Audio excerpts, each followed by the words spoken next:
Malaysian side audience can see you properly. Okay, perfect. Thank you very much, Ray. Good afternoon, everyone. I'd like to thank you for your time this afternoon to join this event, whereby I'll be doing a presentation, a corporate presentation to everyone, and this will be followed by a panel discussion and interaction. So the topic of the webinar today is how can we ensure digital compliance in a world that is going digital, and how trust and identities are combined together to provide the bedrock of supporting this digital transformation itself. When we talk about cybersecurity, we are bombarded by a series of security breaches over the last month itself. We have seen security breaches at one of the largest telcos in Singapore. We have seen security breaches in loyalty programs globally, and it seems to be tremendously endless right now. And as a security practitioner, I would say that since the cybersecurity really took off about 20 years ago, it's getting more and more difficult for chief security officers, VPs, and security managers to cope with the onslaught.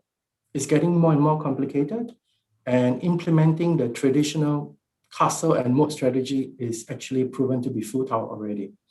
So what I would like to do in this presentation is to start off by doing a short introduction of Entrust and how can we factor in the need for trusted identities in the new digital world.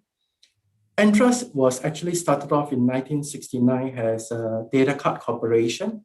Our founders actually helped to accelerate the modern credit card industry as we know it today.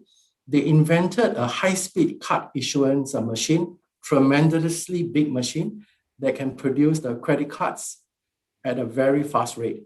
So since 1969, we have gained a dominant market share in this particular space itself.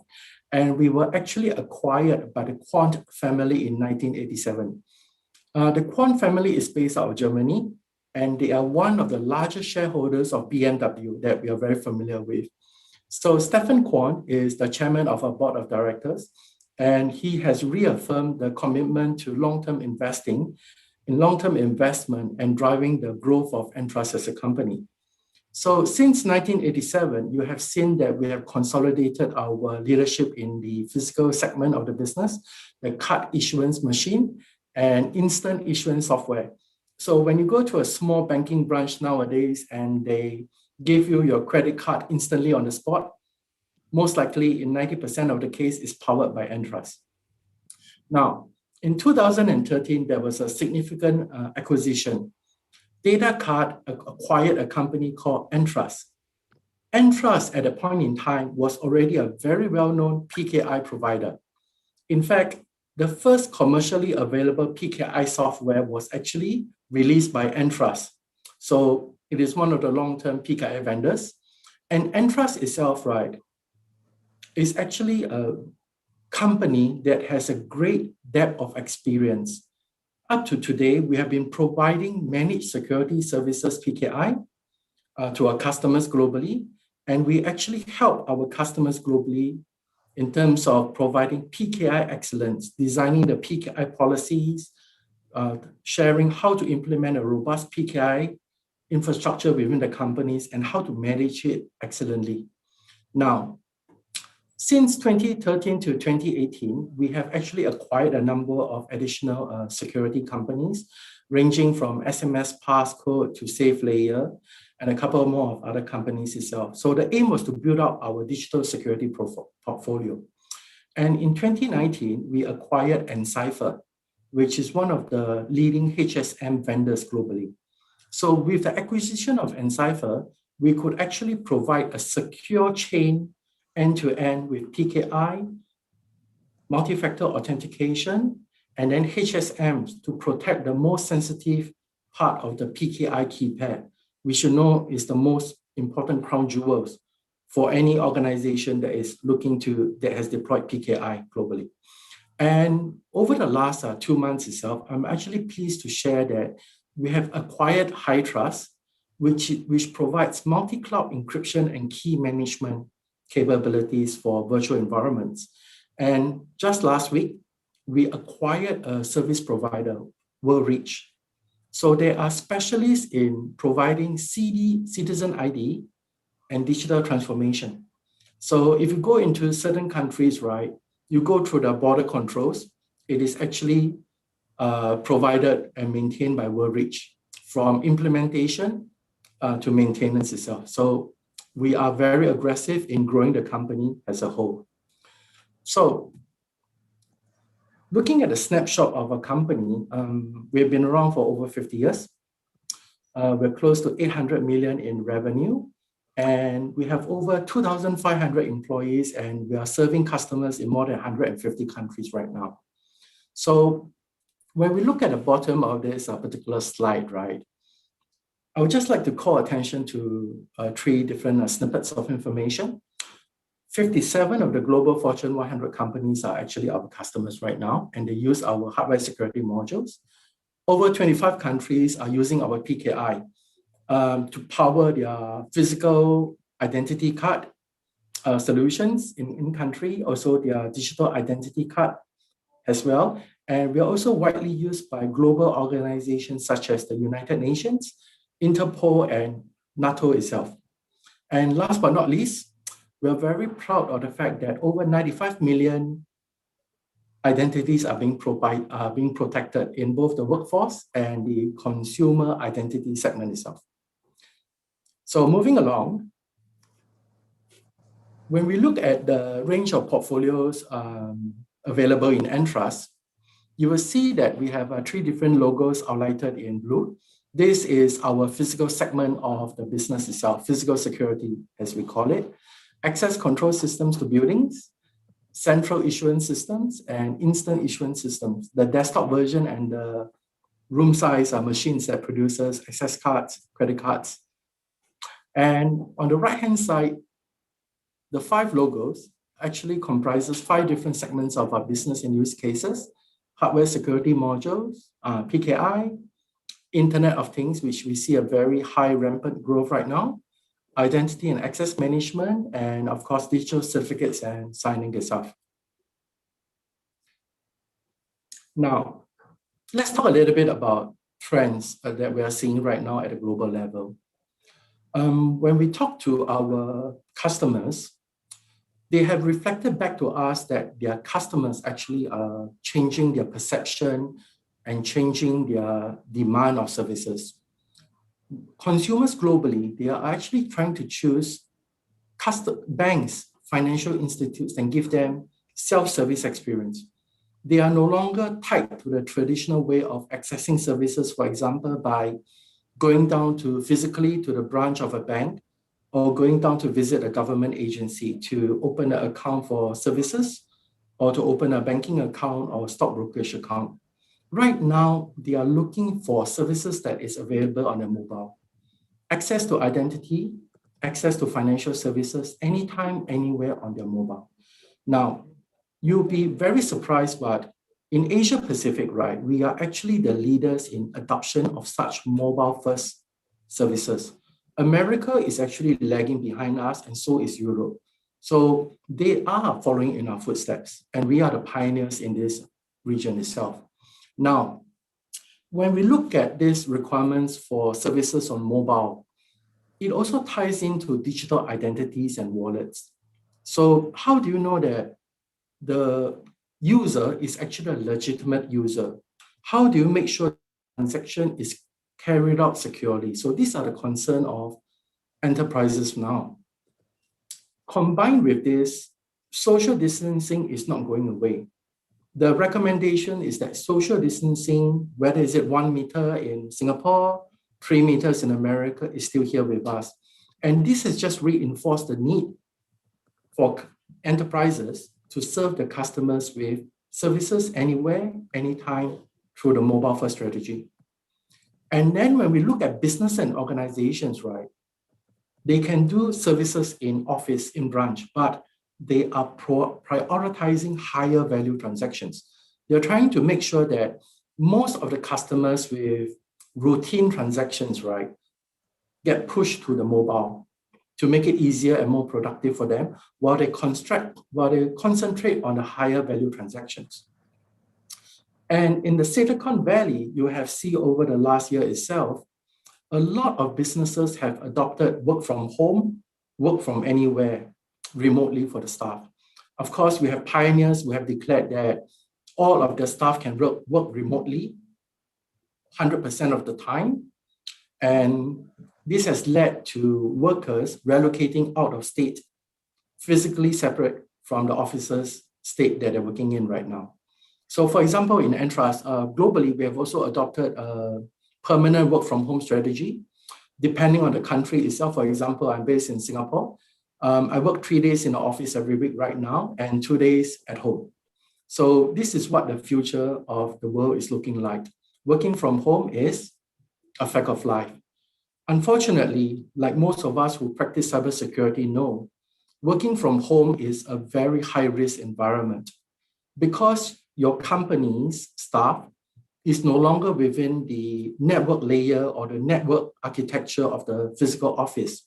They are no longer protected by multi-layer security firewalls, intrusion prevention system, CASB, zero trust architecture, for example, for network access. So it's a very highly insecure environment. So I'll touch more on that later. And then lastly, we see that there's a glimmer of hope that borders are being opened up right now. So for me to travel from, let's say, Singapore to China, I will need to do a departure pre-test for COVID. I'll get a piece of paper to prove that I am not positive for the virus. And when I go to China, I have to submit myself to 14 days of isolation per state. I go to Beijing, 14 days. I go to another state, another 14 days. But there's a very big problem. We have seen a surge in fake pre-COVID test results. You can purchase one for $20 USD, maybe about 20% of the cost of doing a regular test itself. So right now, if you monitor the travel news, the business travel news, you'll see that there's a lot of different initiatives right now. We have the IATA Pass, the Common Health Pass. In fact, I would say there's over 20 to 30 different solutions that's being promoted right now. And what's the aim? The aim is to digitize the COVID test results and also to enable the border controls to verify the COVID test results are accurate, and just to ensure that when you admit someone into the country, you know that what they claim is true. So Entrust is actually participating with a large number of these groups globally and in the region to help to accelerate the adoption of such solutions. So those are the two mega trends we're looking at right now across the region and the world. So let's take a look at the second market trend, which is even more critical itself. So let me just do a bit of definition. When we talk about enterprise, we are talking about the workers of an enterprise. When we talk about consumer, we are talking about the customers of an enterprise. For example, the customers of a bank, the customers of a e-commerce website. Now, let's go back to focus on the enterprise sector on the left first. So how many billions, not million, billions of email password pairs are there available on the dark web? To be frank, I was tracking this number and it seems to be reaching over about 4 billion right now. So you have access to the dark web. There's actually quite a few data collection database dumps of multiple billions of email and password pairs. And this is where hackers are actually focusing on right now. As we all know, hackers will focus on the return on investment. They are all criminal-minded individuals or gangs, I would say, but they are very much focused on how to gain access and how to derive financial returns for the least amount of effort. So let's talk about why password and email pairs actually form the least or provide the least amount of security. I think this is very intuitive for everyone. Just take a look at your mobile phone. I would say that easily you might have 50 different applications, 50 or 60 different applications. And every single one of them says, please give me a unique username and password. High complexity passwords, uppercase, lowercase, special characters, numbers, alphabets. But in reality, none of us can remember multiple unique passwords. So we resort to password reuse. And we reuse the passwords across our personal life, and we'll bring it into the company as well. We'll reuse the same password, for example, on Gojek, and the same password will be used on my company sales reporting system, enterprise reporting system, or logging onto your laptop. That is the fact of life itself. So the problem is that given that there's a password reuse, hackers would actually download maybe a few 100,000 passwords at a go, run a few automated scripts using botnets, and then they'll try to find accounts where the email and the password pair allows access. And they have two courses of action after that. They can sell it off and auction it off, such verified username password pairs on the dark web, or they will actually try to run a password pair attack, and they will actually go in and carry out fraudulent activity. So what are the types of enterprise that are affected? Banks, financial institutions, stock brokerages, enterprise loyalty accounts, like, for example, airline miles account, Hilton, Marriott, a loyalty miles account, and the combination is actually quite tremendous itself. So this has been a prevalent problem, I would say, for close to 1 decade already. And enterprises and mid-sized enterprises, large and global enterprises have taken note of this. So in a study that Gartner carried out in 2020, they have actually found that by 2022, up to 60% of large and global enterprises, 90% of mid-sized enterprises are going to implement passwordless methods. So instead of dealing with the issues of username password pairs contributing to security, they've given up already, and they realize that increasing the complexity of a password, increasing the non-reuse of existing passwords used in the past to their employees is a futile game. So they're just going to go to solve the root of the problem by getting rid of username password pairs within their enterprise. And if you look in terms of the use cases, right, they also reported that it's going to be up by 10%, from 5% to 50% of use cases. This is 10 times growth, which we have not really seen in the IT industry, specifically in the cybersecurity industry in previous years. And in combination with this, zero trust has become a de facto standard that many enterprises are going towards. The traditional castle and moat strategy. Outsiders are bad, insiders are good. Insiders can have free access to all information resources without restriction. No longer true. Zero trust. Any access, every single access needs to be authenticated, needs to be verified. Now, that's for the enterprise itself. What about us as a consumer? What do we wish? For me, I would wish that companies can be more respectful of my personal data, and they implement more stringent controls with my data. For example, in Singapore last month, one of the largest telcos, a third-party provider, suffered a security breach. They leaked a large number of personal records, and the records were stolen. As a consumer, what did they offer me? They offered me a monitoring service by one of the local monitoring services to check if my username, credentials, or my sensitive information gets released on the dark web. Am I happy? The answer is no. I want companies that do more to take care of my data. So when we look at Europe, PSD2 is actually one of the most stringent mandates that has been launched for strong customer authentication. And they have actually very stringent fines if, let's say, companies are found in violation of policy or there's a security breach.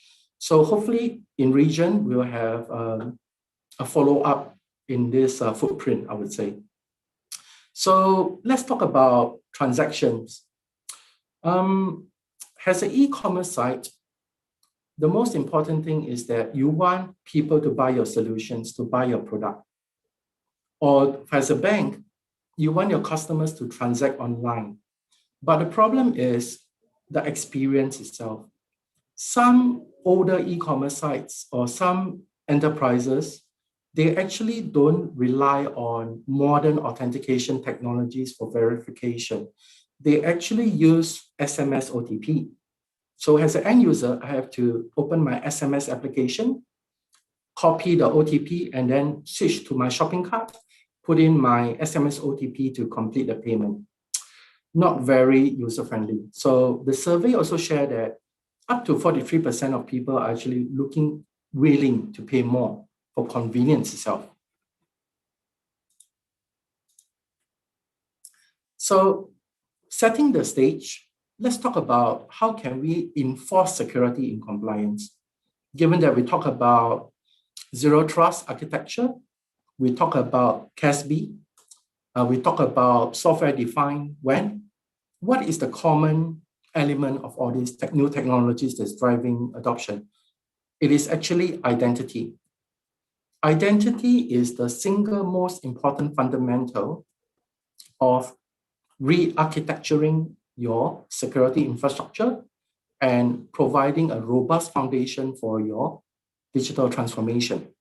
So let's talk about the left. So let's start from the top. This is the absolute minimum. Multi-factor authentication must be there. Username, password, we can use it at the first layer, and then straight away bring in MFA to increase the security. Now, MFA can be static. It can be a mobile token, a physical mobile token. It can be a biometrics on your phone. It can be a soft token.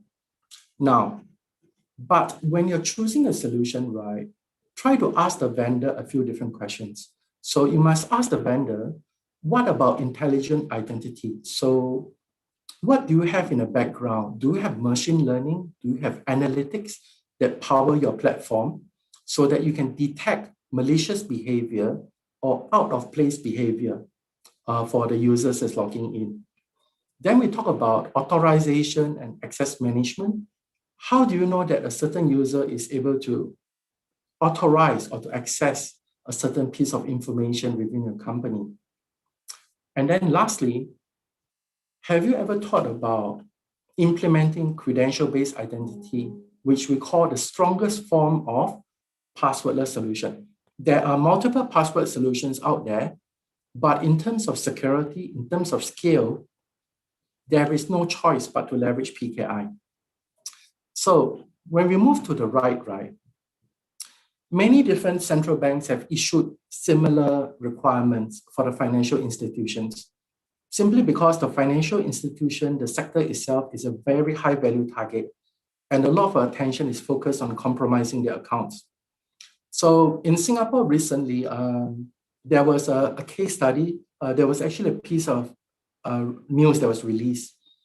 Someone tried to purchase a product worth $18.80, less than $20 USD, but the person's account was drained of 18,000 Singapore dollars, close to about 15,000 USD, because he provided his SMS OTP to a hacker by mistake. The hacker impersonated an online supplier of goods and services. So $18,000 Singapore was gone within seconds. So it is very important that you need to have strong authentication for remote access, multi-factor authentication, and for example, if let's say the bank had adopted a mobile push technology, it sent a mobile push to the customer saying, are you verifying or do you approve this transaction of $18,000 Singapore dollars? Straight away, the customer would have been saved the hassle and wouldn't have lost so much money. So it is all about technology. And we talk about a secure OTP mechanism. Our current SMS implementation, to be frank, up to today, if you use the generic SMS application right now, SS7 is completely insecure. There's no way to authenticate the identity. There's no way to prove a non-deniability. So it's completely insecure. If you want to use a secure OTP mechanism, SMS is definitely not the way to go. And then lastly, you need to have a Pki infrastructure, whether is it from Entrust or other vendors. You need to have a Pki for server-to-server authentication so that the user certs are legally binding and cannot be repudiated. And lastly, you need to have mutual strong authentication between the endpoint devices and the financial institution server. So we always recommend don't get the free SSL certification. If you're looking for SL certifications, go for the more of the reputable brands. And lastly, you need to have hardware security modules in place when you're using a PKI infrastructure. If you lose your PKI, the private key, you have to revoke all your certificates throughout your enterprise, and it compromises all the benefits of a PKI infrastructure. So putting your private key pair on a HSM is required, and you can put it on a physical HSM, or you can put it on a cloud-based HSM. Now, let's talk about the next component. We talk about digital certificates to establish trust. And you will see that the number of average certificates that has been issued through the years, right, has increased tremendously already.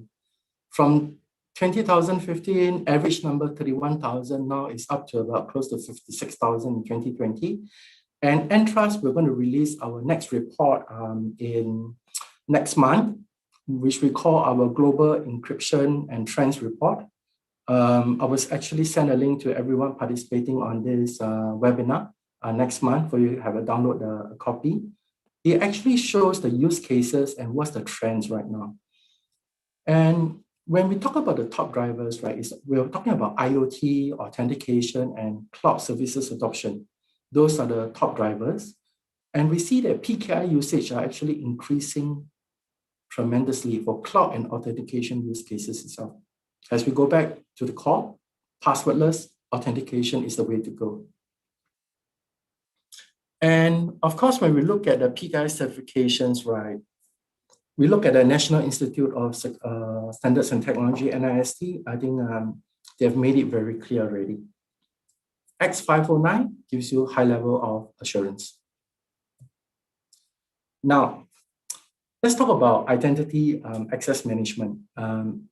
This is actually one of the key platforms that you need to look at.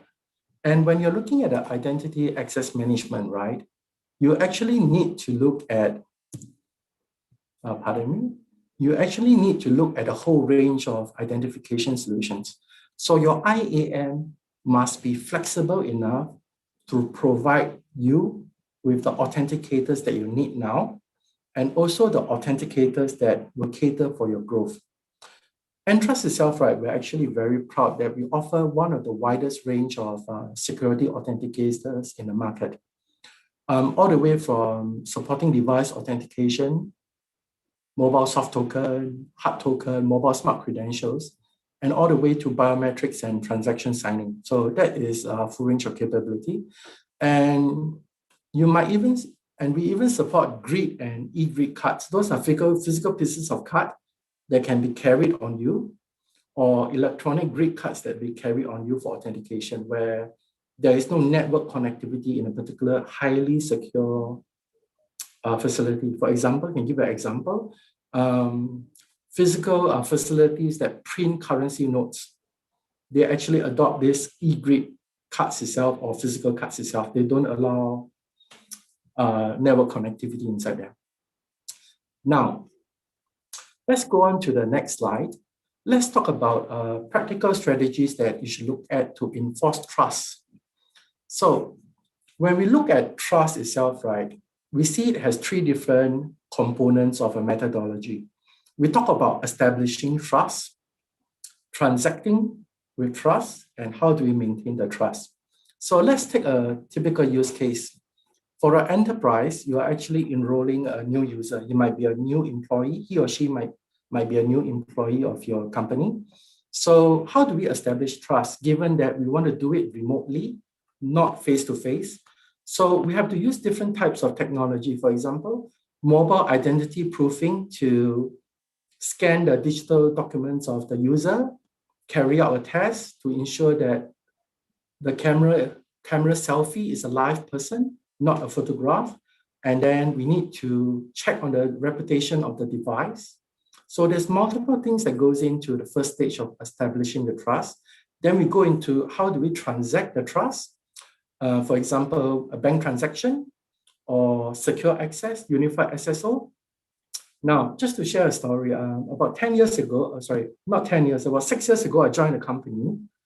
And the company actually told me I have to remember 13 different usernames and passwords for different 13 systems within the company.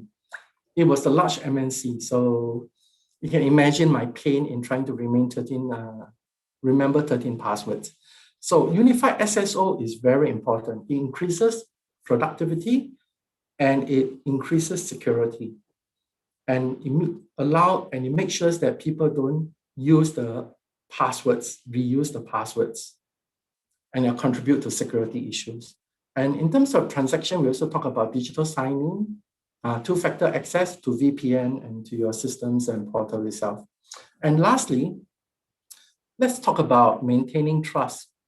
So once you log onto a system, right, do you only do the initial authentication and everything is good already? The answer is no. If let's say a user is logged onto a particular system, a particular application, your IAM should be able to monitor the user in terms of the behavior, in terms of the activity, and then if there's a need, prompt a re-authentication to the user itself. This is what we call maintaining a high level of trust by continuous authentication and using an AI to monitor the user behavior analytics. Moving on to the next stage, how do we establish trust? So a very good case study, we scan the national identity documents. We ask the user to take a selfie. We'll check for signs of liveliness, movement of the eyes, and other movement around the facial area itself to determine whether this is a photo or is this a live person. And then we have the secure identity creation itself. You will see that we run more than 50 different forensic tests in seconds. So it's a very seamless process, like you saw in a YouTube video. It takes about 30 seconds, and then basically you can verify and create a trusted identity. And we have seen a very major adoption recently.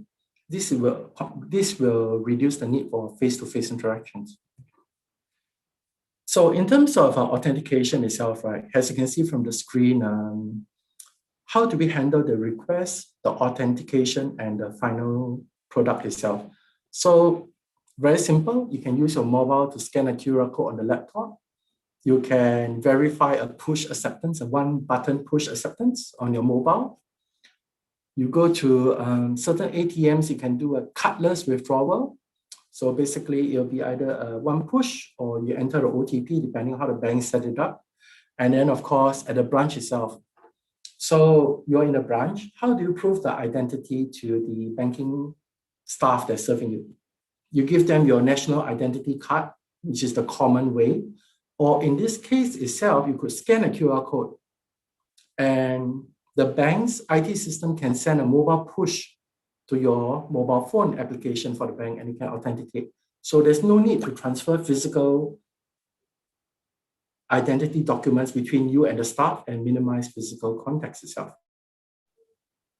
And when we talk about maintaining trust, right, this graphic is trying to show us that regardless of where you are in the world, what type of authentication mechanisms you're coming in already, we will be able to implement a series of checks. For example, right at the bottom, is this user based out of America? His IP address seems to indicate America. Why is he logging in at 3 a.m. to a particular enterprise system, for example? So we call this adaptive authentication. It is a continuous series of checks on users that's logging in. We have a policy engine, and the three decisions are always being in the background. Do you allow, do you block, or do you challenge for a re-authentication itself? Now, and we talk about how do you maintain the trust itself, right? Right now, if you're looking to implement a PKI solution, there's no need to purchase a PKI solution. If you're a user of Microsoft servers, they'll give you a free PKI solution, okay? But in an enterprise itself, as a security professional, are you aware of the number of certificates that's being issued within your company, whether is it public or whether is it private, being set up for DevOps testing, for example, and being teared down within minutes? Are you aware of what are the total number of certificates in your organization? What is the proportion of public-private certificates, and do you know who owns them? So this is a subject that you really need to think about is certificate lifecycle management. It's not only having the tool with the ability to issue, but you need to manage every single certificate, the lifecycle management itself. So one small case that popped up recently was that Rabobank, which is quite a large bank in Europe, one of the security certificate expired, and basically it's Australian users using the app actually had a case of internet blindness. So there was one recent one that was done in 2020, 7th of April, 27th of April. So Entrust itself, right, we are the leading vendor for PKI solution, and we also have a solution in place to handle lifecycle management. We call it a certificate hub, so that this helps enterprises to manage all the certificates within their organization and make sure that they have full visibility and control. Now, so let's talk about case studies within organization itself. When we talk about case studies, right, this is a very sensitive subject for our customers. A lot of our customers globally, right, they actually prefer not to share to the public what security solutions that they have deployed. They always feel that the less they shared out to the marketplace, the more secure they are. So of course, there's a number of debates. So there's a number of debates about this, whether it doesn't really help. So Entrust, we're very sensitive about the security privacy concerns of customers. So we only publish and we only share in webinars the case studies of our customers that are willing to share. Otherwise, we will not share a single shred of information. So one of our customers in Chile, they were actually very pleased with our solution in helping them to meet regulatory compliance in the financial sector. So the central bank in Chile actually put forth 3 different requirements a couple of years ago. Basically, number 1, they need to meet the central bank regulation. Number 2, they're trying to carry out digital transformation. And lastly, they want to enhance the transaction security through transaction verification itself.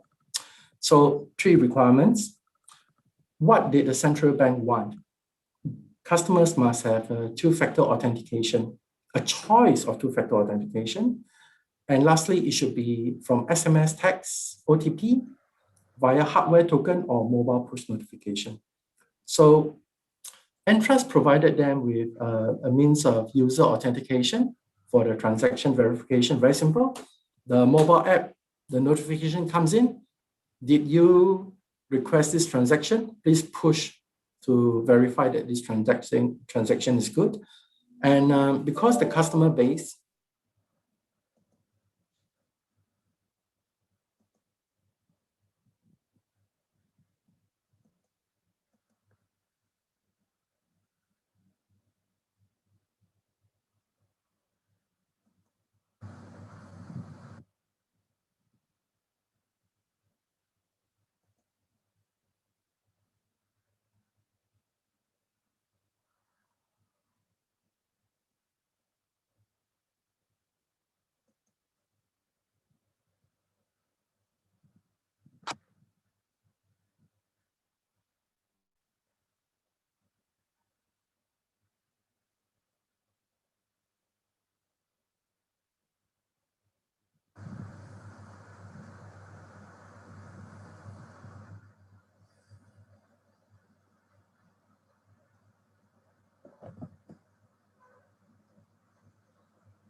Audience, can everybody hear me? I think we have lost Don. Bear with us. Looks like we got technical difficulty, a technical challenge. Hang on here. Don, are you there?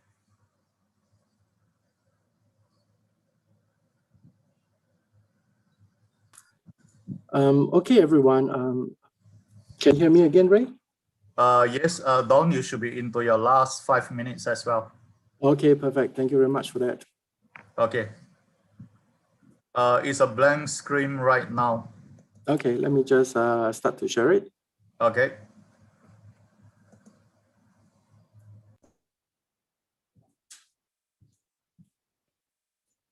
Okay, sorry for that, everyone. Minor power outage. So continuing on this Chile Banco itself, right? When we actually check back with them, right, about 6 months after their implementation, they were actually extremely happy with us because they found that the customers actually was very happy. So that the customer experience ranking increased significantly because the customers could have flexibility and still maintaining the right level of security itself. So just one case that's available to share right now in this webinar.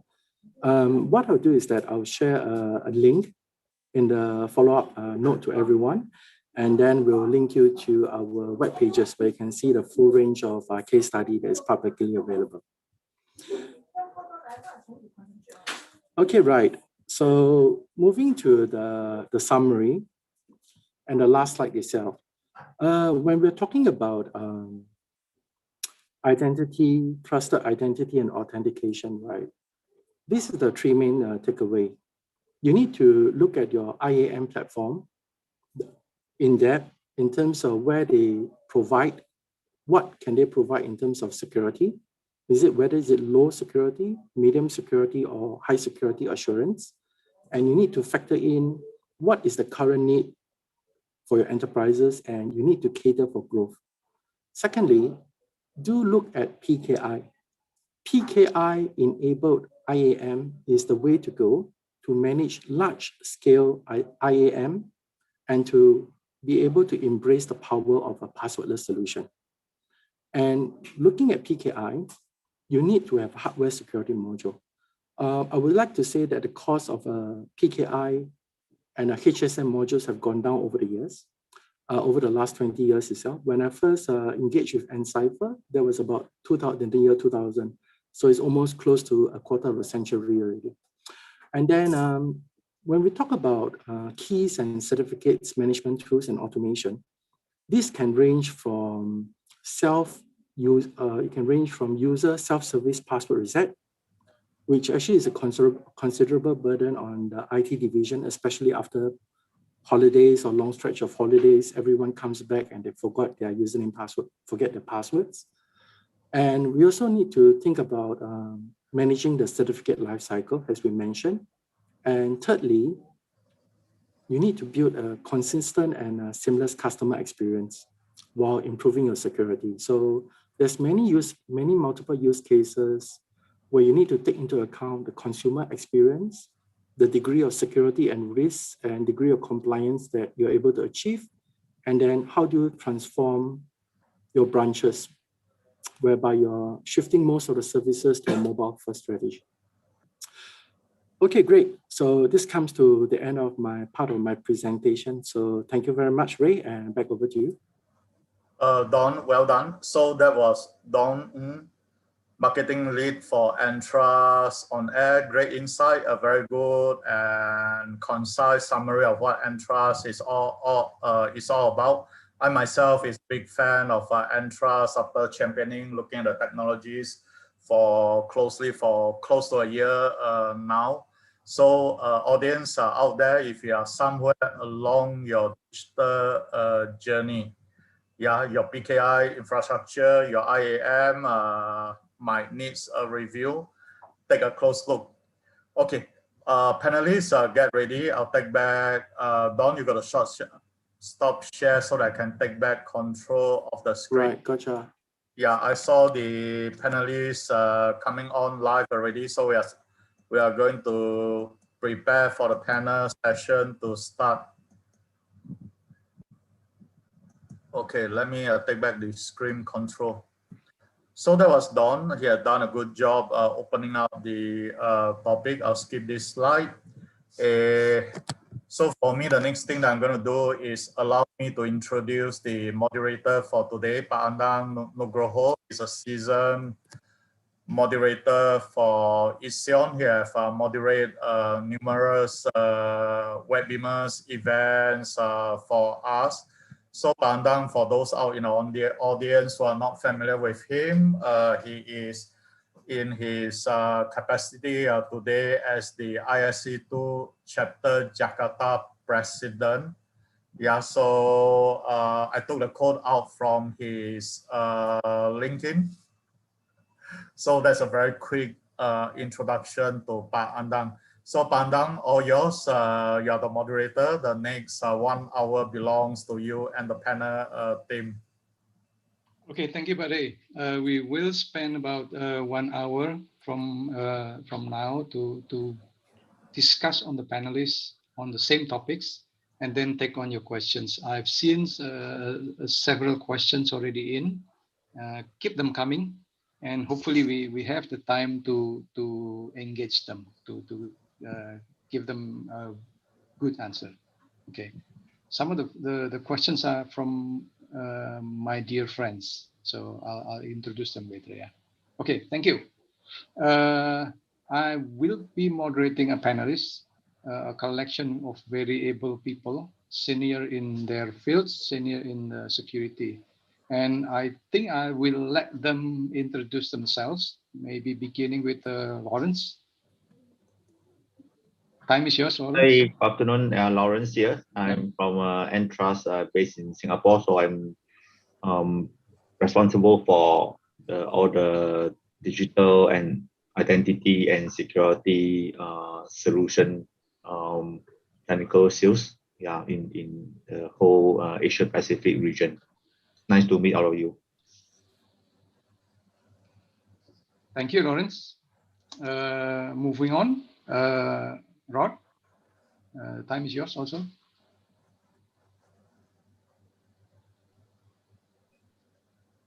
Yeah, good afternoon, everyone. Good afternoon, Ms. Andang. Thank you for having me.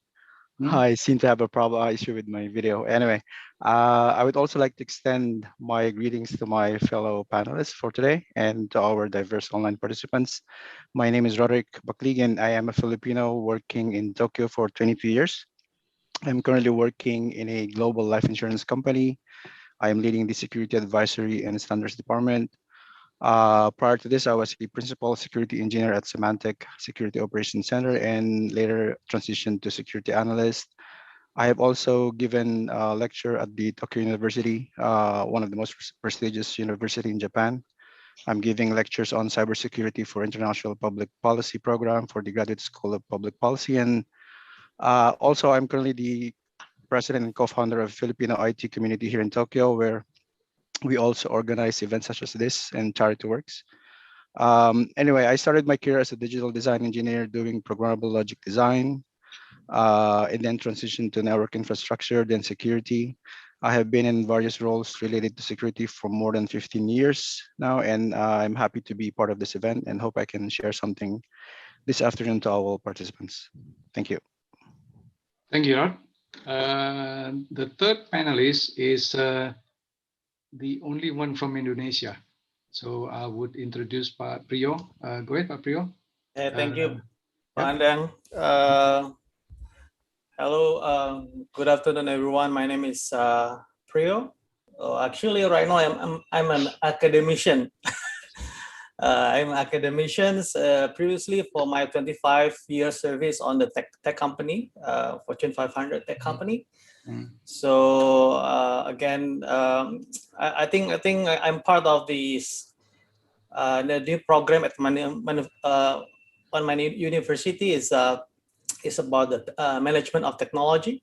So I came from UMN, University of Multimedia Nusantara, part of the Kompas Gramedia Group. So nice to meet you and looking forward to discuss about security. Thank you, Pak Priyo. So we have Pak Priyo, an academician. We have Rod also teaching in a university, and we have Lawrence from Entras. So Rod is working for AXA, and here in Indonesia, I also work for an insurance company. And here in Indonesia, we consider AXA our stepbrother. So welcome, stepbrother. Thanks, Mr. Andang. Okay. Now, moving on to the questions, Pak Ray, can you So before we move on to the question, maybe let me just say thank you to Pak Win Reed, Rini as well, from Puma.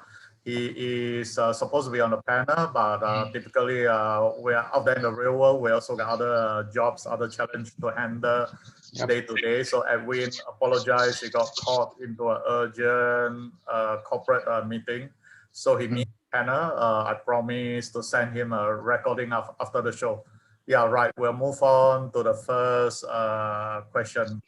At least thank you. I borrowed his space, flyers, etc. Okay. So Pak Edwin would have been the fourth panelist. He works for Buma. Yep. So okay. Next time, yeah, Pak Edwin. Yeah. Okay. The first questions. Yeah. First question for the panelists, and we have Rod's picture there. So the question is directed to Rod. Okay.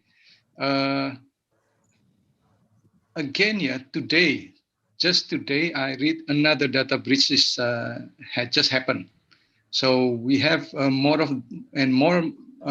them coming, and we seem to not be able to stop them. And what, in your opinion, yeah, Rod, yeah, what can we do better to reduce these breaches? Yeah, where to begin actually? It's breach is actually one of the data breach is actually one of the prevalent security issues at the moment, ranging from email phishing, data loss. But before I deep dive into my answer, allow me to dissect the question. So there is a problem, the data breaches, and there is a big budget to purchase solutions, tools, security tools, but still the problem persists. And what could have been done, or what could we do from now on? So yeah, we do hear a lot of enterprise companies, global companies reporting data breaches, access passwords being compromised, and I think recent data privacy laws, well, updated privacy laws, because in Japan there will be a new privacy law that will come up on May, are helpful in making companies to be compliant and report these data breaches. And will others still try to pacify the situation and do not report these breaches happening in their companies for, of course, obvious reasons? I think this has been the story of security. And from where I'm sitting, there are a lot of aspects in security that should have been involved in installing or creating your security strategy. In dealing with a data breach, both technical and non-technical aspects of security should have been considered. Not only do we need to have a large budget, because I think that's most important, and of course, management support. The proper technical solution based on your BIAs or business impact analysis and risk assessments is one of the key in keeping your infrastructure secure. This goes hand in hand with your monitoring and auditing infrastructures. Besides, even if you have a good security infrastructure, but if you cannot tell whether you are breached or not, then it's not really a good security after all. You should also have well-trained and talented security engineers, security auditors, so they can suggest the necessary security tools, solutions, and draft the necessary security processes and procedures such as change management, release management, and security approvals. Security is actually a specialized field after all, and you have to have the right person, hire the right skill set, so that particular security role, whether security engineer or architect, risk managers, and auditors. So these solutions also be tested. That's the most important thing. You should test your solutions, determine your current security risks and how will you going to fill those gaps? But these alone are not sufficient. I know security awareness training for employees almost yearly or twice a year are sometimes handful, and sometimes they complain and they don't actually do it. But they are also key components, because attacks are being more and more sophisticated nowadays, and sometimes you cannot distinguish a legit email from a phishing email. Take for example, say an employee who went for a maternity leave, and when he comes back, because hackers right now know from the email alone that employee is actually out for a maternity leave. Once the employee comes back, he could just like receive an email saying that you need to reset your password. And of course, the employee would, of course, reset the password without knowing that that's already a phishing email.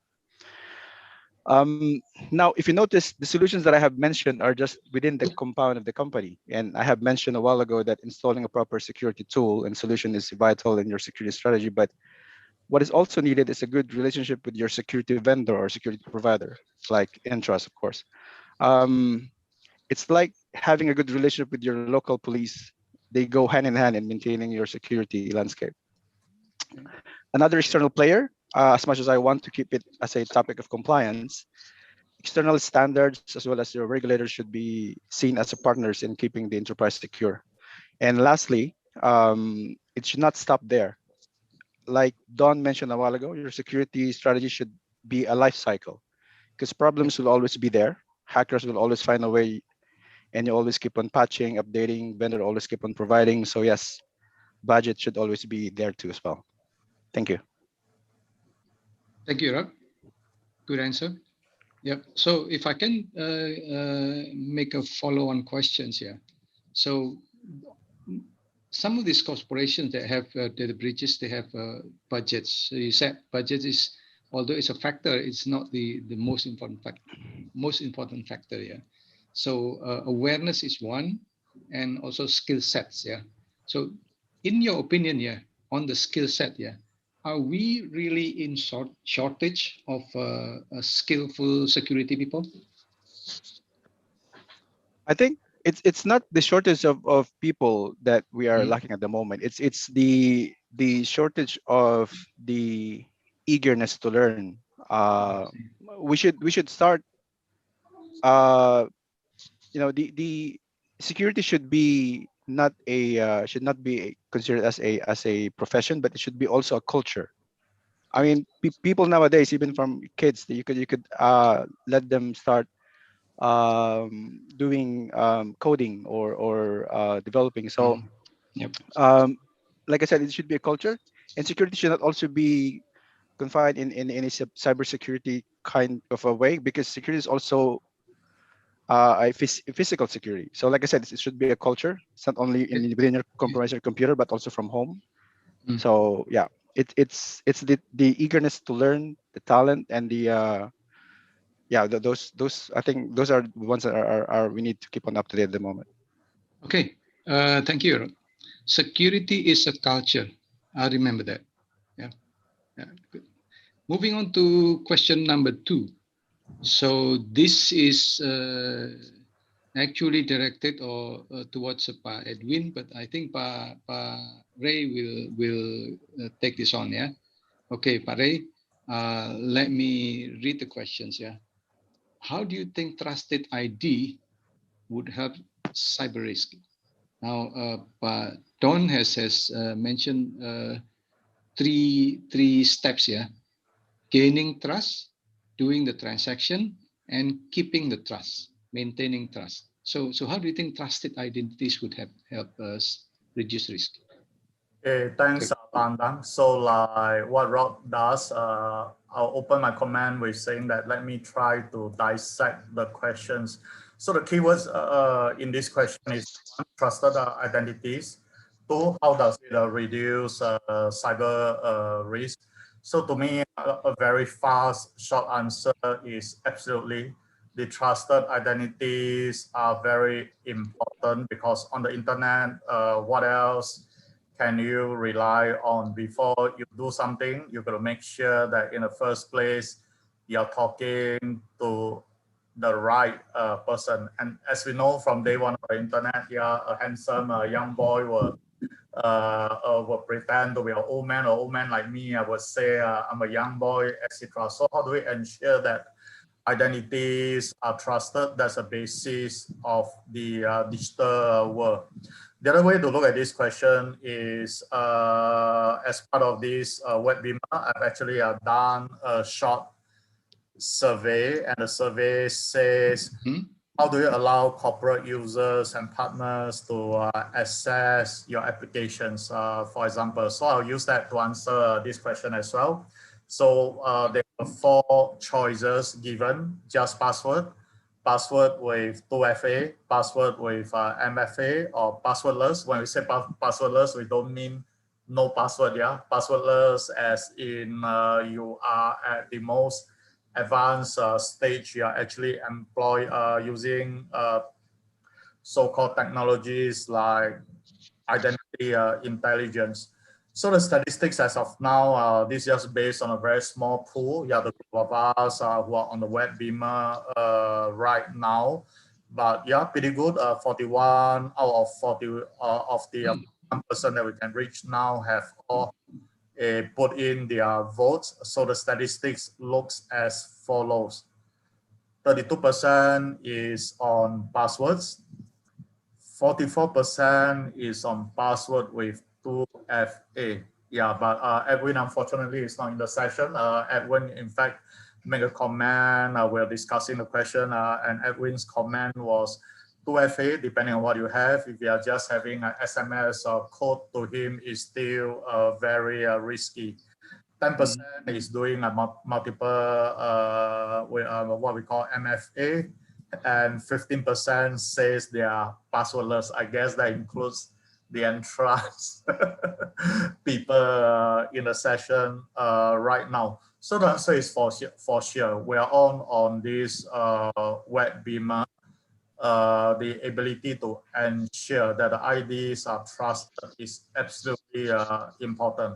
So the other quick thing is now the other key buzzword is this so-called word called zero trust, or what we call zero trust framework. And when I look at the zero trust framework, it says you need to look at 2 things very closely. 1 is your ID management. 2 is your PKI.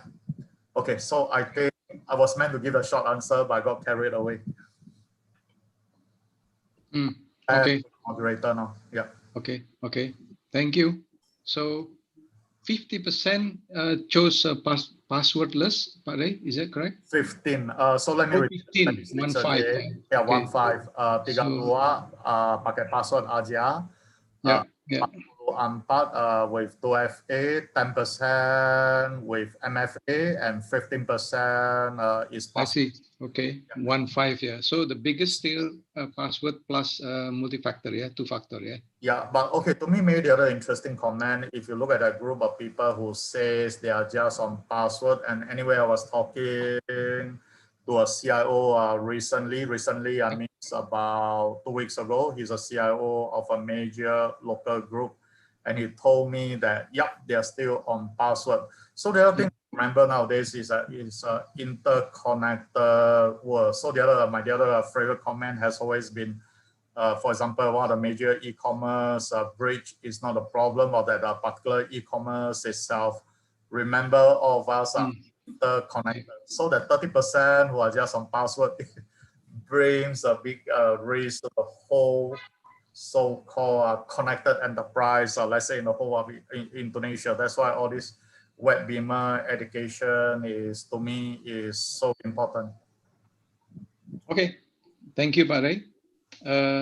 Q3, next question.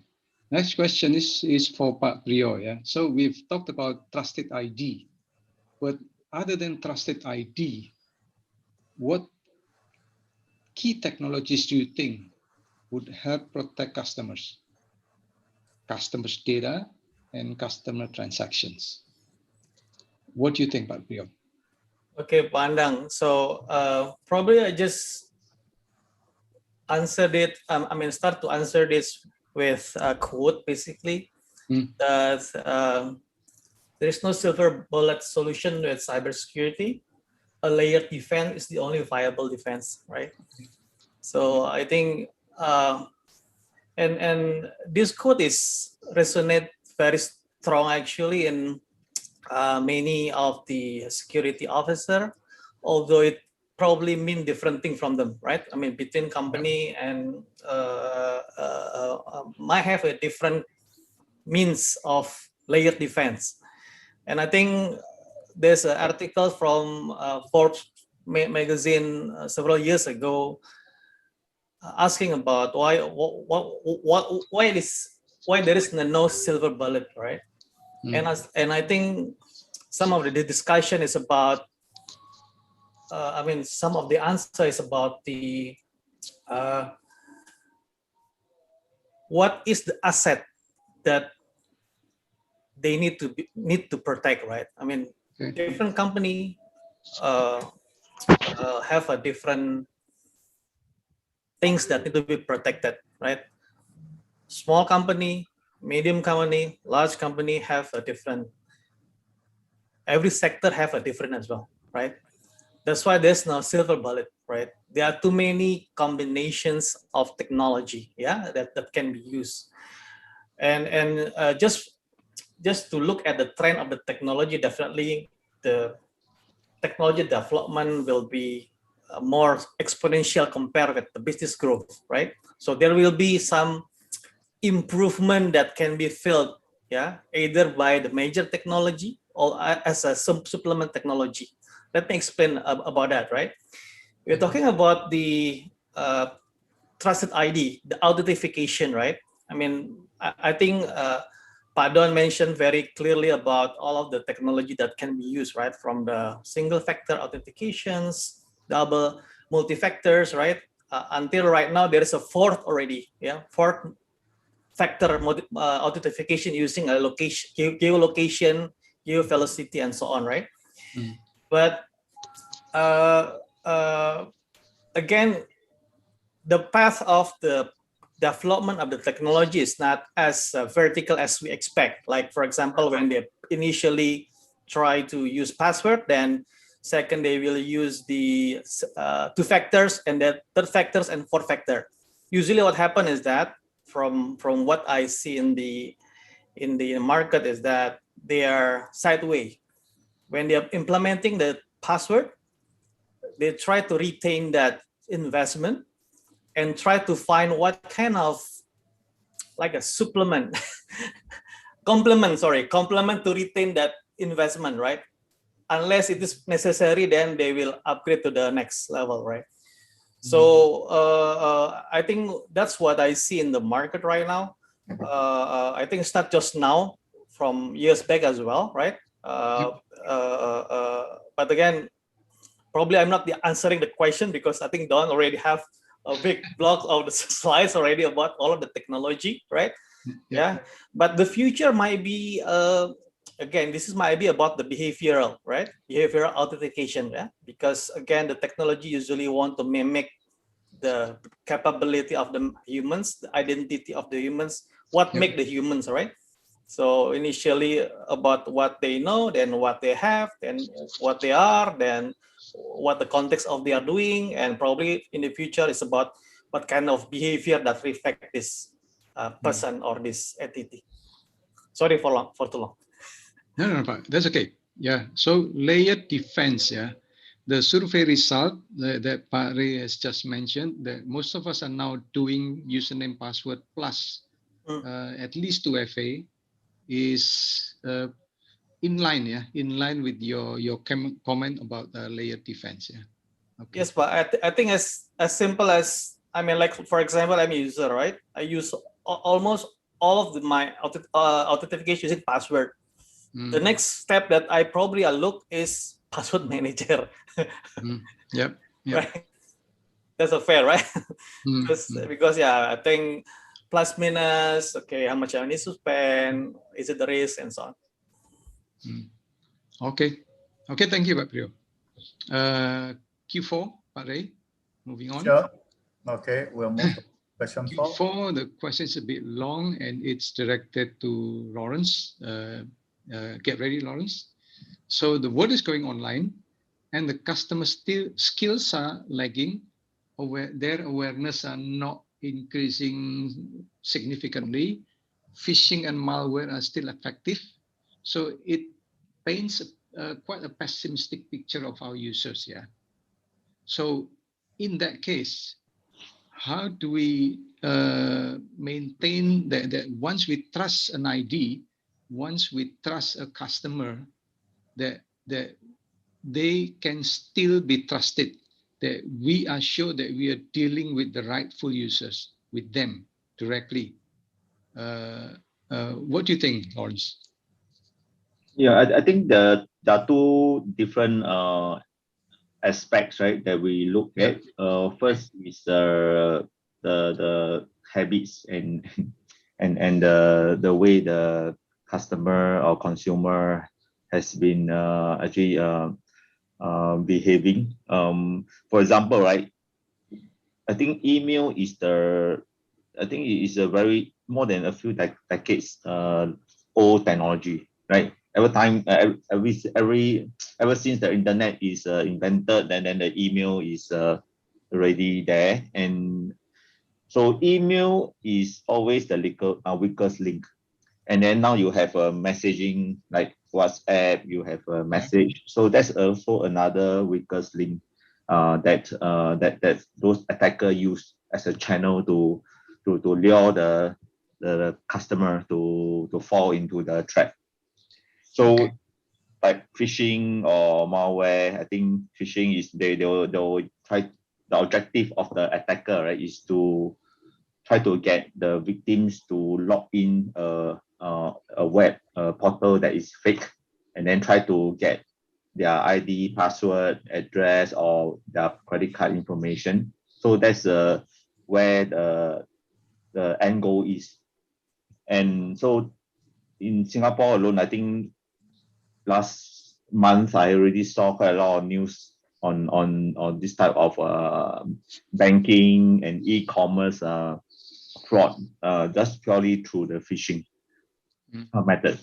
So how do we ensure that to protect the consumer from falling into the trap? I think definitely education is one thing, which I think just now the first question already talked about it. I think on what how the technology can help, or how the bank issuer or the e-commerce website provider can help, is that I would say that there's a few ways of ensuring that there's increasing difficulty that can be imposed for the attacker to come into to make them successful. First is securing the access to their portal. So we talk about like multi-factor authentication. The most common is using SMS. But you know, SMS can also be spoofed, right? So ignorant person does give a OTP to another attacker, then the attacker can still use the OTP to log in.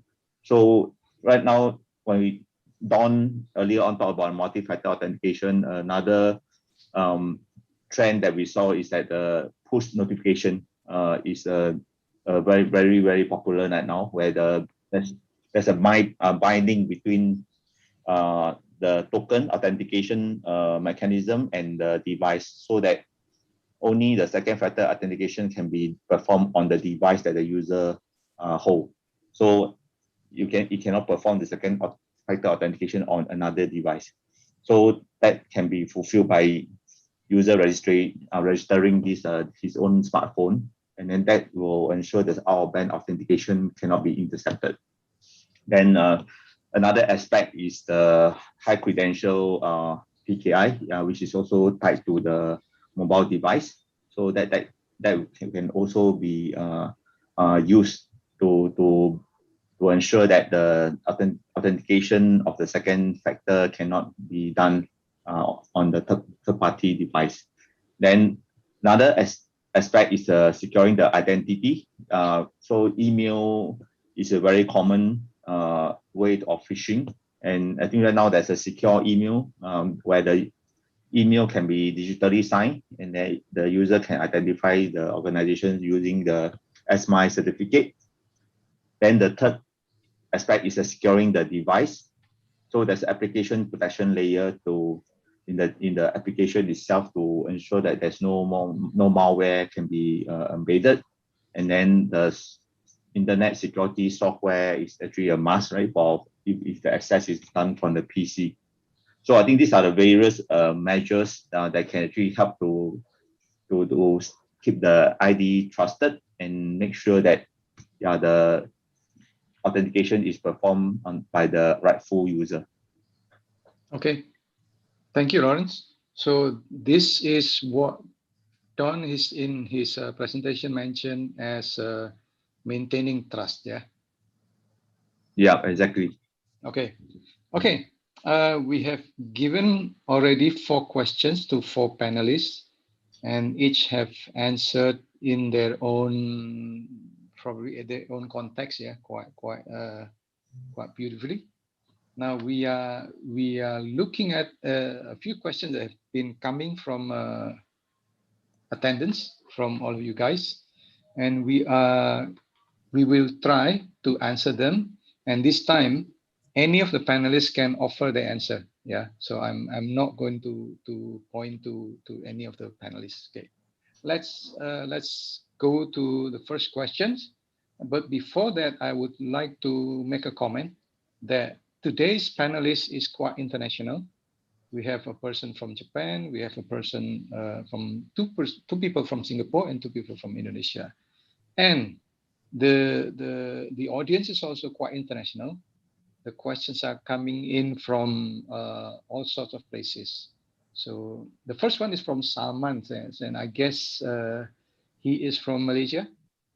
Is it correct? I hope it's correct. Salman Asasi. Yeah. Yes, So I'm his quite sure he's from Malaysia. Okay. Yeah, I'm correct then. Yeah. Okay. Salman's question is that if we think that mobile is the answer to security, to identity management, yeah, but people lose mobile phones all the time.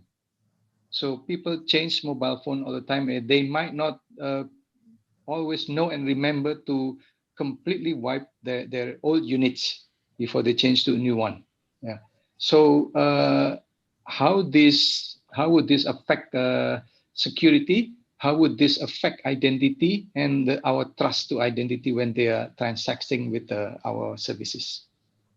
Okay, go ahead, panelists. So let me volunteer Okay. answer. Yeah, and maybe Don and Lawrence can help to back up the answer. Yep. So if you get a question, again, I always like to dissect the question first. So this person in a way is absolutely correct. Nowadays, one of the key ways to make sure that you're identified is your mobile phone. All of us carry anywhere. The problem is what happened if you lost a phone. So if you look at the technologies of trusted IDs and PKI, my key message is we are already way past the stage whereby we just depend on one thing to nail down who you are. Yeah, so right, technologies have reached a stage. There's such a thing called geo-location identity. Identity itself has become intelligent. So if you are like me, if you're a big fan, I always go back to this phase. If you're a big fan of Entrust technology, the technology allows you to rely not just on that phone itself to see whether is it you. So for example, is right now I'm logging on, I'm on my laptop. So obviously the technology is smart enough. The technology will let me through and there's no need to do a second check. Yeah. The fun comes when, for example, we always say we try to save our money. So maybe I pass my credentials to, let's say, Audi. Yeah, so unfortunately, after I pass across Audi, I forget. So Audi sudden use my credentials, log on in Jakarta, and I log on in Singapore. The technology has reached a stage whereby if this happens, the flag will go up immediately. So the answer to the question is, Yes, it's a good question, but yeah, the technology has reached a stage whereby we don't just rely on one factor to nail down or to make sure that you're the person at that point in time and you're the correct person using that credentials. Okay. You want to add on anything, Lawrence? Yeah. So phone is important, but phone is not the only one. That's basically it. Yeah. Okay. Yeah. Yeah, actually the phone is, you can consider it as a very smart device now. It can actually provide much more information about the user and monitor the user behavior. So compared with the traditional token, right? It's the same, right? Anyone who lost the token pick up by second person, second person can also use the token to log in. Whereas for a mobile, you have a PIN to protect, and then you can actually deregister the token if the phone is lost. So it has much more powerful capability, compared with the traditional method. Yeah. Okay, thank you. I have tried a few times going out of my home, not carrying my wallet, and I can manage. And I also have tried several times to not carry my phones and just go out. It's more difficult, but still manageable. Yeah. So yep. So I agree. Yeah. Okay. Any other panelists want to offer their answer to? If not, then I'll go on to the next question, the second questions. This one is coming from my mentor, Pa Sudibyo. Yeah. Okay. I'll read the questions, yeah, and this is also free for all. So panelists, please answer as you see fit. Can you talk about corporate banking, since the customer as rep may not be the only one person and may be changing often to protect and avoid any breach? The customer rep, yeah, I think this is a customer service, maybe. The customer service to us is not just one person, and they keep changing, yeah. So about fingerprint, now coming to the security questions here, about fingerprint, where do you keep the fingerprint? Do you store it on device, on mobile phone, or you just you take it to the bank, keep it in the bank's database, just as the bank would store our specimen, the signature specimen, etc. So where do you put the fingerprint, or do you take the fingerprint at all, or you just rely on, let's say, the Apple's fingerprint, or how do you do it?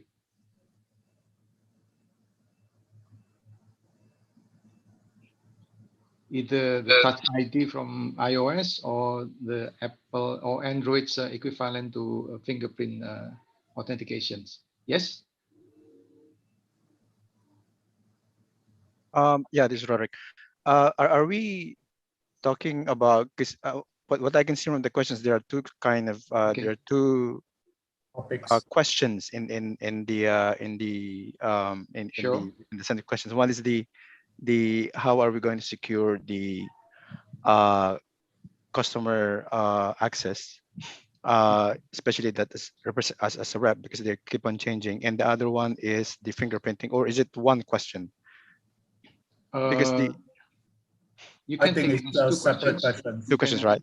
Yeah, Okay, so I answer think the first one, the second one. because I have also had an experience working in a corporate bank in terms of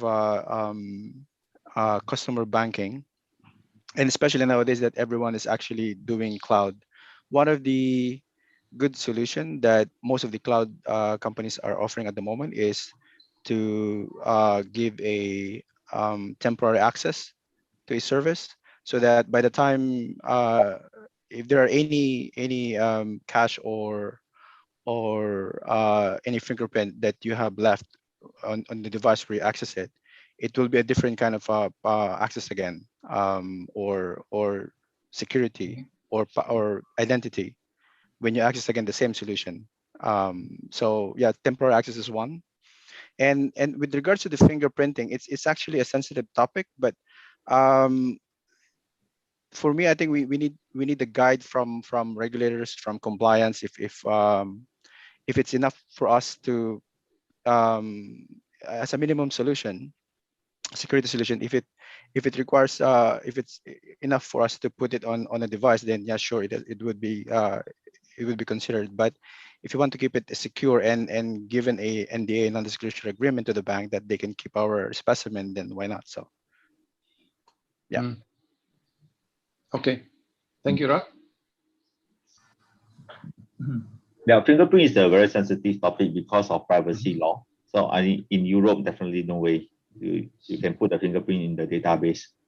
So that's why the fingerprint has to be locally stored in the device, and then approval must be given by the end user, yeah, to disclose the fingerprint.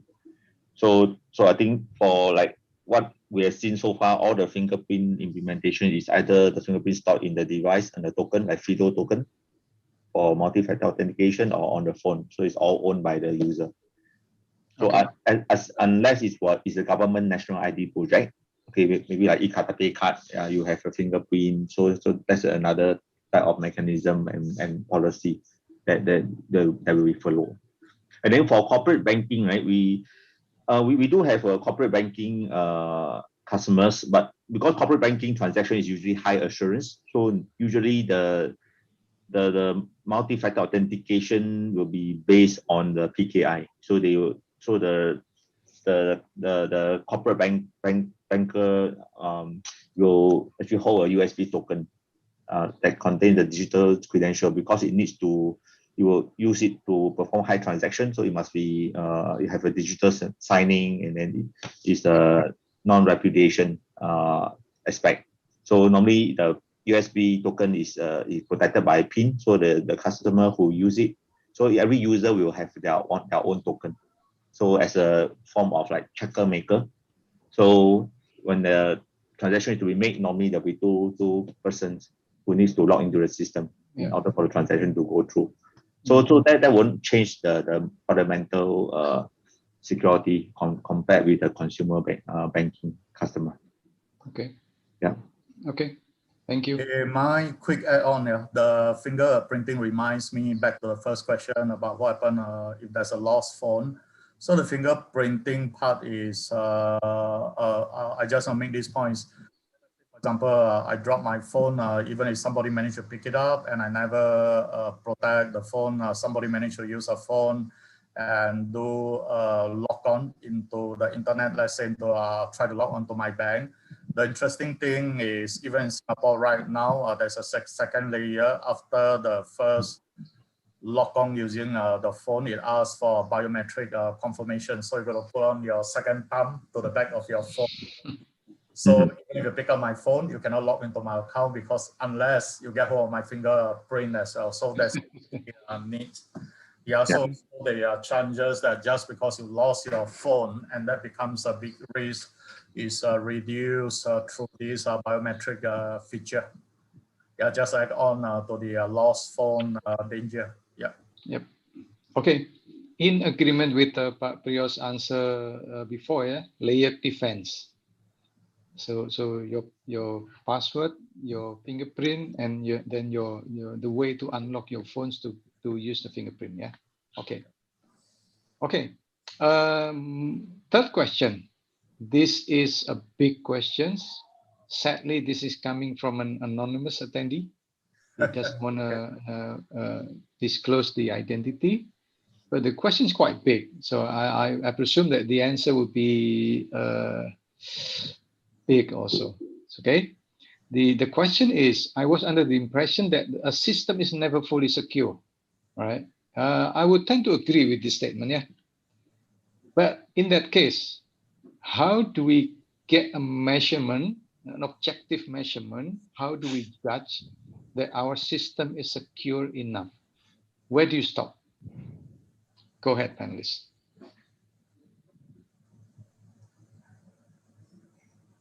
Or do you keep improving the security, saying that it's never enough? But then it would be in the contrary of the convenience of using your system. Yeah. So still, we still consider that security is contrary related in inverse with how convenient we are using a service? Or do you disagree with this statement as well?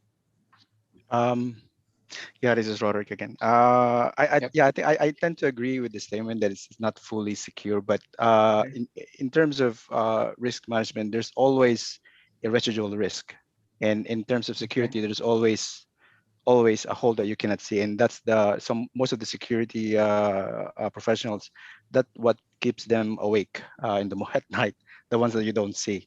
The ones that you monitor, yes, of course, that's why we put in IDS, IPS, antivirus, EDRs. But I think, like as I mentioned a while ago in the first question that I answered, it should always be a life cycle. We always keep on testing, because there's always a lot. I mean, malwares are improving, phishing are all keep on improving, ransomwares. So we keep on updating, and it's like I said, it should be a culture. So as long as we keep that residual risk low as much as possible, then I think, yeah, we are actually secure enough. Okay. Rod, I was thinking of the same thing. We know that come to security is always a case of never enough. So it boils back to the pain that you're prepared to go through. So that means risk ratings, risk posture. So how important? So the question should be the reverse way around. We're going to ask our friend. So important a system is he talking about? Just the front door to his house, or is the entry to $200 million sitting in the safe? And Yeah. just back to the risk, but come to security, it's always a case of it's never enough. and just to add, what Pa Ray mentioned about it's about balancing what do you think is the assets that you need to be protecting, right? I mean, again, it's the matter of whether, I mean, it's about the risk, right? Is it something that you're willing to bear by yourself? You want to transfer it or somewhere, or doing different things, right? And that's where actually you probably say this is enough. And this is again, just to emphasize that this is the process, right? It's just not something that it's follow the maturity actually, yeah, based on your organization. So I always hear a joke like from like IT people, they want to be compliant, whether it's secure or not is a secondary. So, but there's always a standard that they want to reach. Of course, they want to make sure that when there's an audit check, they will pass the audit check. So that's the basic bar that they have to achieve. But every organization, you have a different system. Then you want to build a zero trust framework. Different systems need to trust one another, and you will have a lot of crypto library and algorithm that is used to secure the interaction between the two systems. So what we see in some clients of ours is that they will opt for health check, the system health check, the crypto health check, or the PKI health check to regularly get a third party to assess their system and then to recommend any changes. So that could be another way if you don't have internal resource, to really evaluate. Sometimes you are in your own world, you miss out. You have certain blind spot. So that's another option that they can look for. Okay. So you guys are making the security job sounds not fun. Sleepless night guaranteed, right? I think being a security is being paranoid sometimes, and that's the inert. Yeah. I agree. Yeah. Because you judge by that one mistake, right? That one mistake can ruin your career, confidence in you, and things like that. Yeah. Just that one mistake. Okay. Next question, and this is the last question that is on my list. But if there are any other questions, we welcome you to put them in. We still have time, so hopefully we can help you make a better sense of what or how to maintain our system and our services secure. Yeah. The last question is about cloud. Yeah. So, well, cloud is being more and more accepted by traditional companies. Cloud is the only way of life for startup companies. But the question is, if we save our data into the cloud, is it secure? Is insecurity or risk of putting our data into the cloud is it just hype, or is it a reality? You can never be secure if you're using cloud. So what's your take? So let me volunteer the first answer. So Yes. my reply is, I'm going to send you a link because I happen to read an article about IAM, a so-called a stage of IAM in clouds. And it's pretty bad actually. Anybody want to take on this question in a different way, but I'll just show one slide. I happen to have it prepared accidentally. I didn't show it, but here it is. That will in a way answer how secure is a cloud right now. Hang on. So this slide, okay. Can everybody see my screen? So I actually took this slide while I was doing my research, my preparation for the web beamer. The big title is Stage of Cloud IAM. Yeah, so I guess everybody can read it for themselves. So the other thing is always, so we always say keeping the kitchen clean, yeah, or doing housekeeping. It's not going to be a first one. It's not going to be a last one. There have been a lot of issues, and one reason is the typical engineer never tidy up after doing something. Okay. Yeah. Okay. Okay.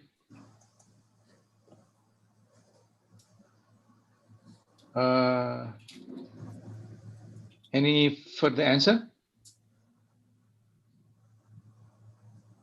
Rod, Aprio, Lawrence, Don? Yeah, so I suppose we're talking about public cloud infrastructure here, right? Public cloud.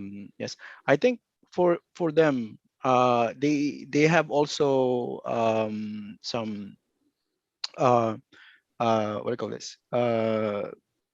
Some infrastructures on how to secure your customer-based data rather than the provider-based data. But I think it will come to a point where whether you are actually considering cost and security. In terms of cost, I mean, you can back up your data, yes, easily. And if you want to have your sensitive data hosted in a public infrastructure, then it would be a risk, I think. But in terms of cloud, I think the most still secure way of doing this, doing a hybrid. You put your most sensitive data in a private cloud that you actually secure, and all your KYC, your customer-based data that can easily be transactioned by the users in the public cloud. So yeah, I think that's what my thought of that. Actually, the most important thing if you talk about putting any data into a cloud is, for sure, never take a risk. Make sure that the data is encrypted. So the encryption itself nowadays, as you know, even let's say somebody at Microsoft, the basic encryption technology itself is either free or very low cost. So again, I think that's a basis of anything that we do with data that you don't want anybody else to peep at. So the basic is whatever data they put into the cloud, make sure that it's encrypted. Yep.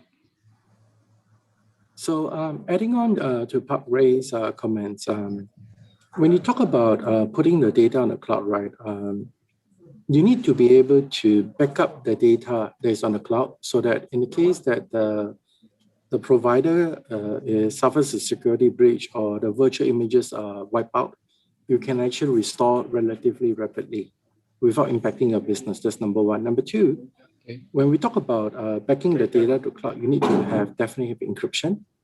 But you have to be very cognizant of the fact that you need to manage the encryption keys very carefully, so that you need to have a system in place whereby, for example, you're not talking about a single database. You might be trying to back up hundreds of thousands of email accounts, for example, or file folders. So how do you have a system in place to manage the encryption keys?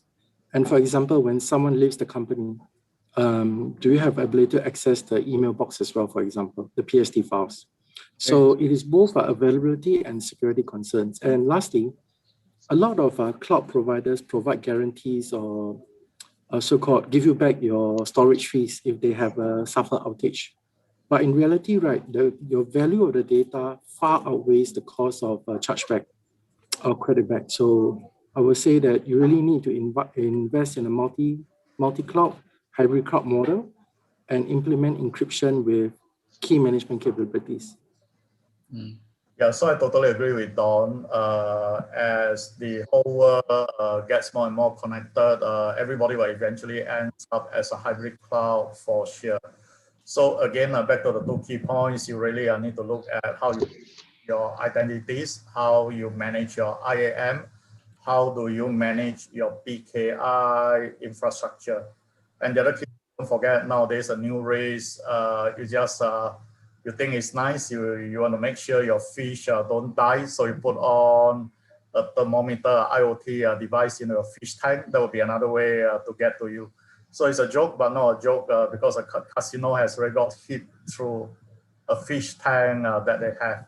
Yeah, so the other exploding area is this huge, massive billions of IoT devices that are coming online everywhere. So like another good friend of mine is now on the webinar today. His name is Daniel. Yeah, he likes to say that nowadays every problem also become an IT problem. Why? Because even if you want to open your window blinds, yeah, maybe there's control through an IoT device.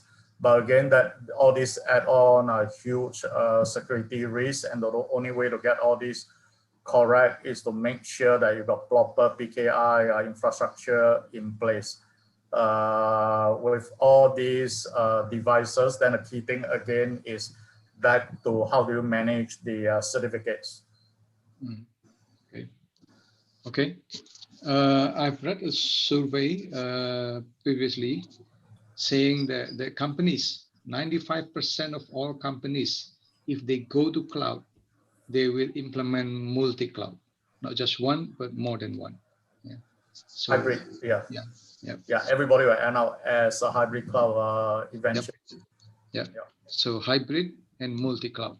So that would be a headache for the security people, but that's why we have all of you guys here from Entrust here. Yeah. To help protect our data, either on-premise, in a private cloud, or in a public cloud as well. Okay, I don't see any more questions coming. So I think we are at the end of our panelist session.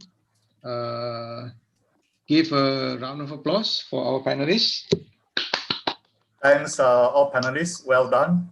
Yep. So before everybody drop off, yeah, let me play the passwordless video again, just to make sure, if nothing else, that's one thing that everyone remembers about Entrust. Let me go back to a screen share very quickly. Sure, but. Okay, this one, and we'll come back and say a last round of goodbye.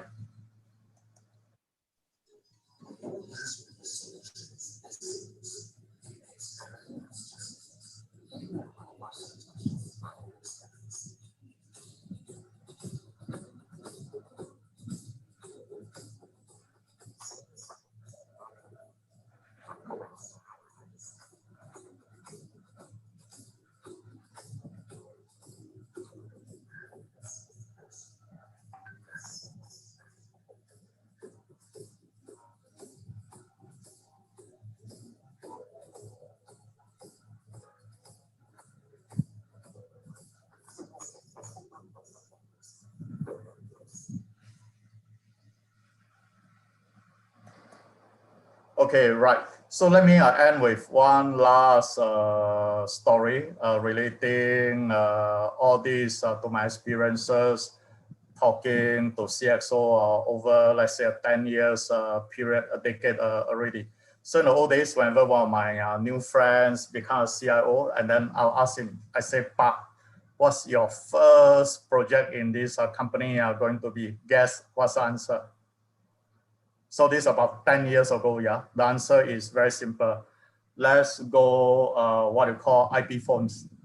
So the IP phones is a very good project. It's a no-brainer. You save money. You're no longer going to do a long distance.